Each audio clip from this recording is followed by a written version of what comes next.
এবার metal presence কৃষি সংবাদ সুজলা সুফলা।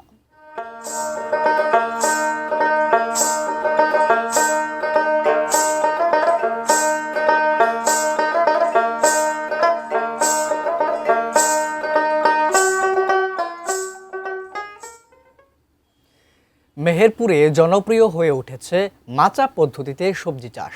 বর্ষার পানি আর রোগবালাইয়ের ঝুঁকি এড়িয়ে এই পদ্ধতিতে উৎপাদন বাড়ার পাশাপাশি মিলছে নিরাপদ ও মানসম্মত সবজি। মেহেরপুর প্রতিনিধি জুলফিকার আলী কাননের তথ্য ছবিতে ডেস্ক রিপোর্ট।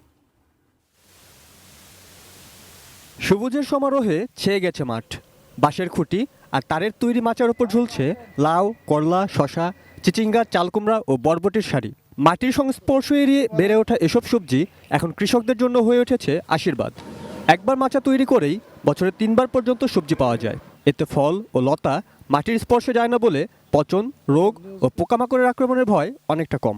ফলে সার, সেচ ও পরিচর্যার খরচও তুলনামূলক কম। তাতে কম উৎপাদন খরচে বেশি লাভের মুখ দেখছেন কৃষকরা। মাছা পদ্ধতিতে সবজি থাকে নিরাপদ এবং সংগ্রহ করা সুবিধা হয় আর কি। মাছায় পটল লাগিয়েছি, পটলের দেখতেও সুন্দর, গুণগত মানও ভালো। বান সিস্টেমের আবাদ করি, এটা নষ্ট হয় না, সার মাটি কম লাগছে, বিষ কম লাগে। কৃষি বিভাগের আশা মাচা পদ্ধতিতে জেলায় প্রায় 37,000 মেট্রিক টন সবজি উৎপাদন হবে, যার বাজার মূল্য প্রায় 120 কোটি টাকা।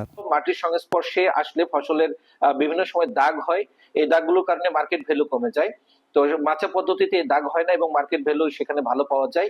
এছাড়া আন্তঃপরিচর্যা, বিশেষভাবে আপনার কীটনাশক প্রয়োগ, সার প্রয়োগ কিংবা আগাছা দমন, এই বিষয়গুলোতে মাচা পদ্ধতি সহজে কাজ করা যায়, যেটা মাটি পদ্ধতিতে সম্ভব হয় না।